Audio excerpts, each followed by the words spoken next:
Hello दोस्तों, एक बार फिर आपका स्वागत है आपके अपने YouTube चैनल स्टडी साइकोलॉजी में। दोस्तों, आज हम चर्चा कर रहे हैं पर्सनालिटी के पार्ट 2 की, जिसमें हम बात करेंगे व्यक्तित्व का वर्गीकरण। कल हमने 3 वर्गीकरण की चर्चा की थी। एक था जुंग का वर्गीकरण। जुंग का दूसरा नाम होता है युंग। इन्होंने अपना वर्गीकरण 3 प्रकार से किया था: इंट्रोवर्ट, एक्सट्रोवर्ट एंड एम्बाइवर्ट, अर्थात अंतर्मुखी, बहिर्मुखी और उभयमुखी। इसके बाद हमने बात की थी क्या थॉर्नडाइक का वर्गीकरण। इन्होंने किया था प्रत्यक्ष, स्थूल और सूक्ष्म। इसके बाद हमने बात की थी स्प्रेंगर का वर्गीकरण। इन्होंने अपने वर्गीकरण को 6 भागों में बांटा, मूल्यों और समाजशास्त्र के आधार पर। बस हमें इसमें इतना याद रखना होता है कि किस मनोवैज्ञानिक ने किस किस भाग में बांटा है, अर्थात कितने प्रकारों में वर्गीकरण का विभाजित किया है। आज हम इनसे आगे की चर्चा करेंगे कि जुंग, थॉर्नडाइक, स्प्रेंगर, इनके बाद में क्या आता है। तो देखिए, भारतीय दर्शन के अनुसार भारतीय दर्शन ने भी वर्गीकरण को 3 भागों में विभाजित किया है। नंबर 1, सत्वगुणी। सत्वगुणी वो लोग होते हैं जो उच्च आदर्श स्तर वाले होते हैं, अर्थात जिनमें नैतिक मूल्य होते हैं। उनको कहा जाता है क्या? सत्वगुणी पर्सनालिटी। एक होते हैं व्यक्ति क्या? रजोगुणी। रजोगुणी वे लोग होते हैं जिन्हें हंसी मजाक पसंद होता है, अर्थात जो चंचल टाइप के होते हैं। चंचल जो लोग होते हैं वो 2 प्रकार के होते हैं, एक अच्छे और एक बुरे। अर्थात जिनके हंसी मजाक से कोई नुकसान ना हो वो अच्छे होते हैं, और जिनके हंसी मजाक से कोई नुकसान होता हो वह बुरे होते हैं। तो चंचल कितने प्रकार के होते हैं? 2। आगे हमने बात की क्या? तमोगुणी। ये वे लोग होते हैं जो आलसी होते हैं, जरा जरा सी बात पर उन्हें गुस्सा आ जाता है। आगे बात करते हैं क्या? आधुनिक दृष्टिकोण के अनुसार, यानी आधुनिक दृष्टिकोण जो आज की हमारी मान्यता है, उन्होंने पर्सनालिटी को कितने भागों में बांटा है। इसके अनुसार पर्सनालिटी 3 प्रकार की होती है: भावुक, कर्मशील और विचारशील। भावुक वे लोग होते हैं जो आसानी से भावनाओं में बह जाते हैं, अर्थात छोटी छोटी बातों पर रोने लगते हैं, बिना बात के हंसने लगते हैं, गुस्सा हो जाते हैं। उन लोगों को कहा जाता है भावुक। एक पर्सनालिटी होती है जो ये सोचते हैं कर्म ही पूजा है, अर्थात कर्म करो, फल की चिंता ना करो। ये वे लोग होते हैं जिनको हम कहते हैं क्या?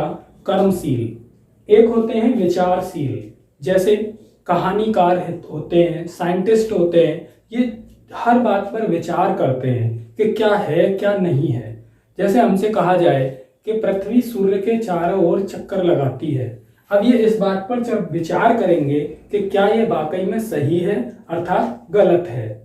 तो ऐसे लोगों को कहा जाता है क्या? विचारशील। अगला हमारा क्लासिफिकेशन है ग्रीक चिकित्सा शास्त्री। तो पहला क्वेश्चन, ऐसे कौन हैं जो ग्रीक चिकित्सा शास्त्री हैं? तो उनका नाम है क्या? हिप्पोक्रेट्स। हिप्पोक्रेट्स। हिप्पोक्रेट्स ने अपना जो वर्गीकरण दिया है वो 4 भागों में दिया है। किस आधार पर? द्रव पदार्थ के आधार पर। सबसे ज्यादा महत्वपूर्ण क्वेश्चन है ये कि ऐसा कौन सा वर्गीकरण है जिसको द्रव पदार्थ के आधार पर किया गया है।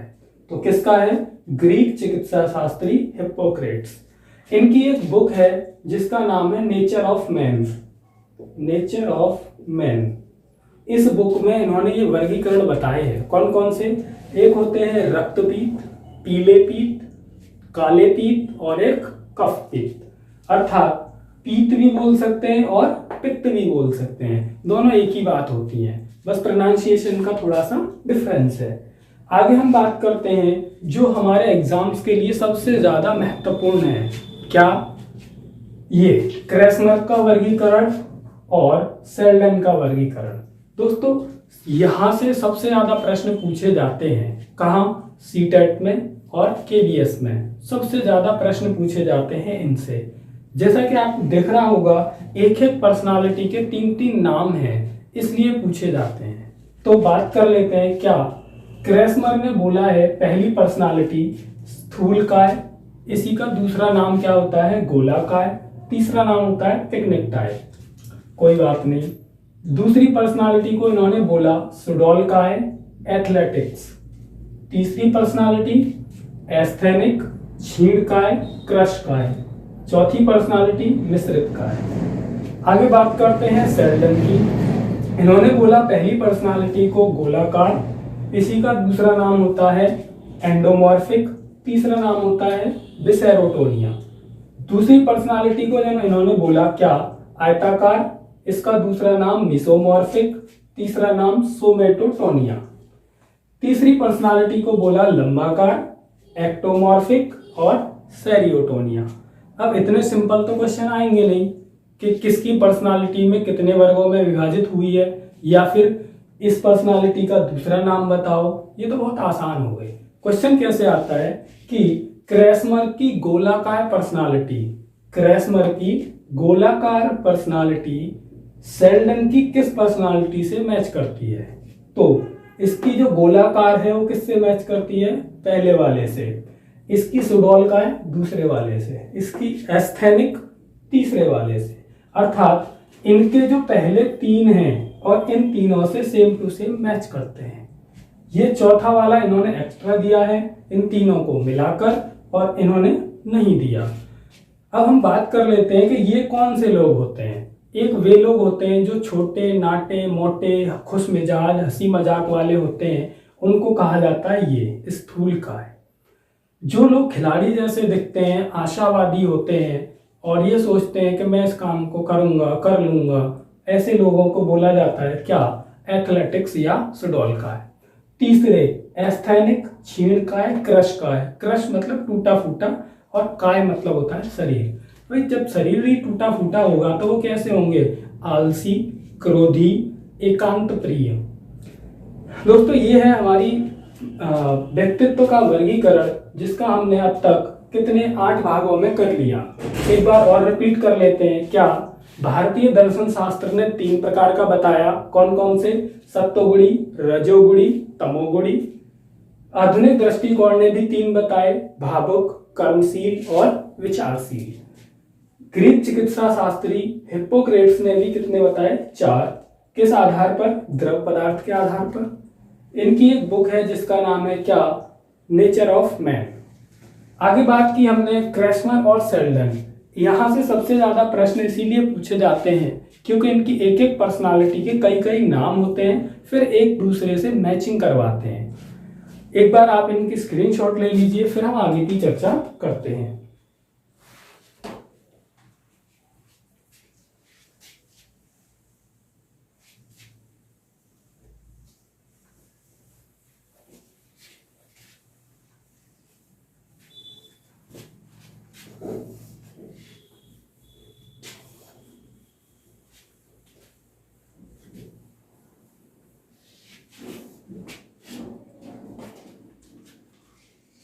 आगे हम बात करेंगे क्या, एक सिद्धांत है जिसका नाम है क्या, व्यक्तित्व का सिद्धांत।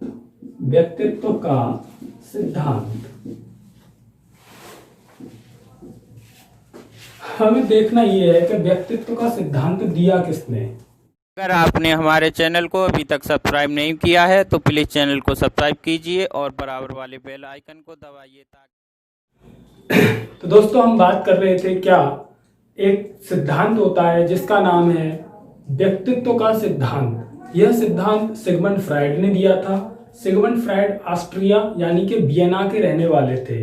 कहाँ के, ऑस्ट्रिया यानी कि वियना, यहाँ के रहने वाले थे। इनका जो जन्म और मृत्यु है, तो जन्म 1856 1856 एंड मृत्यु 1939 अर्थात 1939 में हुई थी। ऑस्ट्रिया वही जगह है जिसकी वजह से प्रथम विश्व युद्ध प्रारंभ हुआ, जहाँ के प्रिंस की हत्या हुई थी। ऑस्ट्रिया का रहने वाला था। दोस्तों इन्होंने एक सिद्धांत दिया था जिसका नाम पड़ा क्या, मनोविश्लेषणात्मक सिद्धांत। मनोविश्लेषणात्मक सिद्धांत, सिगमंड फ्राइड। इन्होंने इस सिद्धांत में हमारा जो मस्तिष्क होता है अर्थात हमारा जो मन होता है उसके 3 भाग किए। कौन कौन से, एक चेतन मन अर्थात कॉन्शियस माइंड, अर्धचेतन मन सबकॉन्शियस माइंड, अचेतन मन अनकॉन्शियस माइंड।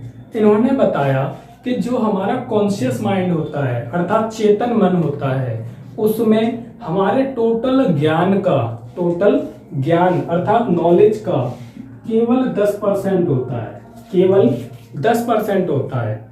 दूसरा बताया इन्होंने सबकॉन्शियस अर्थात अर्धचेतन, इसको इन्होंने कुछ नहीं बताया, केवल 0% अर्थात यह एक सेतु या पुल की तरह कार्य करता है। तीसरा बताया अचेतन मन यानी कि अनकॉन्शियस, ये सबसे ज्यादा महत्वपूर्ण है इसके सिद्धांत में। कैसे?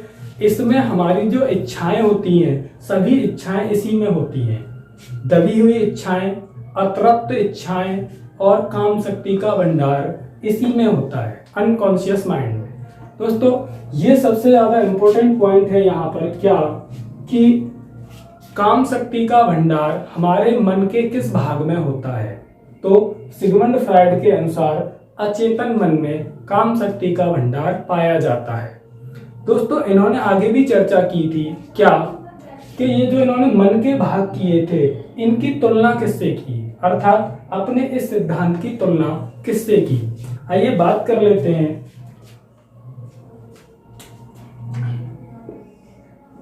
एक बर्तन जिसमें भरा हुआ है जल, अगर इस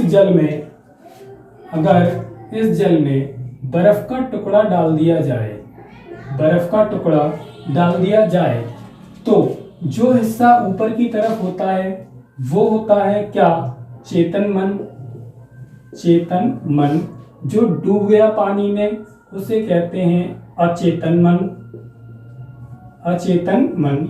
और जो ये किनारी वाला हिस्सा है इसे कहा जाता है अर्धचेतन मन अर्थात सबकॉन्शियस माइंड। दोस्तों क्वेश्चन यहां से ये बनता है कि सिगमंड फ्रायड ने अपने सिद्धांत की तुलना किससे की है। पहला क्वेश्चन बर्फ के टुकड़े से। दूसरा, सिगमंड फ्रायड के अनुसार चेतन मन किससे संबंधित है, जो टुकड़ा पानी में नहीं डूबा, अर्धचेतन जो किनारी पर रहता है, और अचेतन जो डूब गया। दोस्तों इस आधार पर इन्होंने व्यक्तित्व का संबंध निकाला। क्या? एक बार आप लिखिए इसको।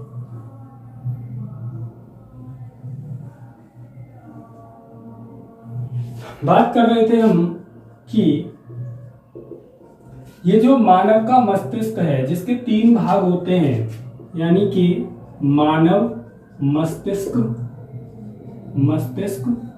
के आधार पर व्यक्तित्व 3 प्रकार का होता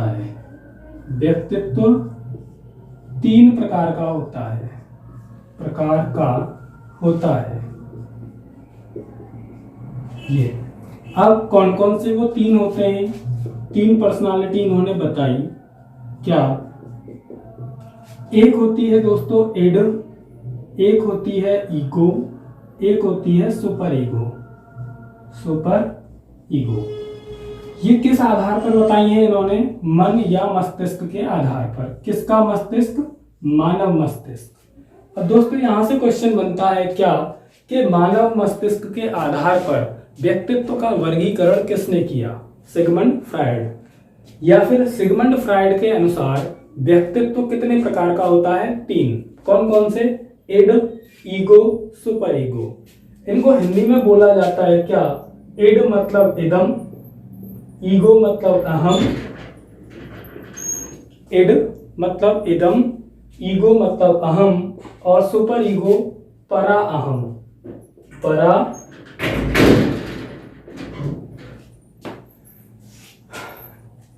इड मतलब इदम, ईगो मतलब अहम, सुपर ईगो मतलब परा अहम। अब दोस्तों बात करते हैं कि ये जो पर्सनालिटी है सिगमंड फ्रायड के अनुसार 3 प्रकार की, ये किससे संबंधित हैं। ये जो इड पर्सनालिटी है इसका संबंध होता है अचेतन मन से, ईगो पर्सनालिटी संबंध होता है अर्धचेतन मन से, सुपर ईगो चेतन मन से। एक बार आप इतना नोट कर लीजिए, फिर हम आगे की चर्चा करते हैं।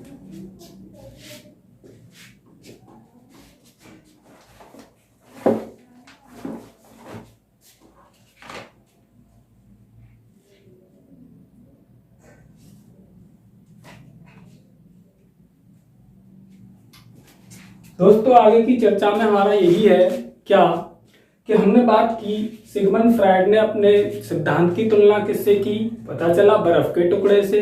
मानव मस्तिष्क के कितने भाग होते हैं, 3 भाग होते हैं। फिर हमें पता चला कि मानव मस्तिष्क के आधार पर व्यक्तित्व 3 प्रकार का होता है, ठीक है। फिर हमने आगे और चर्चा की क्या कि किस पर्सनालिटी को किस नाम से जाना जाता है, हमने बात कर ली इनकी। फिर हमने ये भी बात की कि इड पर्सनालिटी मन के किस भाग से संबंधित होती है, ईगो पर्सनालिटी किस भाग से संबंधित होती है, सुपर ईगो किस भाग से संबंधित होती है। अब हम आगे बात करते हैं, इन्होंने कुछ इंपॉर्टेंट फैक्ट्स भी बताए थे, क्या देखते हैं आगे।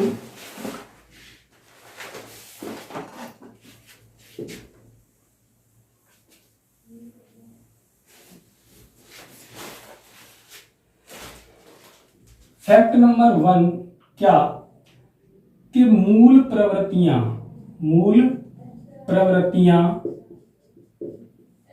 2 प्रकार की होती हैं।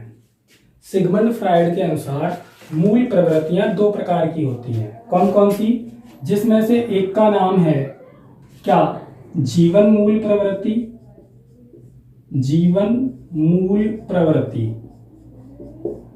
और दूसरी का नाम है मृत्यु मूल प्रवृत्ति। ये क्वेश्चन पूछा जाता है यहां से क्या कि ऐसे सिगमंड फ्रायड ने मूल प्रवृत्तियों को कितने प्रकार का बताया, 2 प्रकार का। आगे बात करते हैं, इन्होंने कुछ और भी शब्द बताए हैं, जैसे एक बताया था इन्होंने स्वमोह, इसे बोला जाता है नार्सिसिज्म।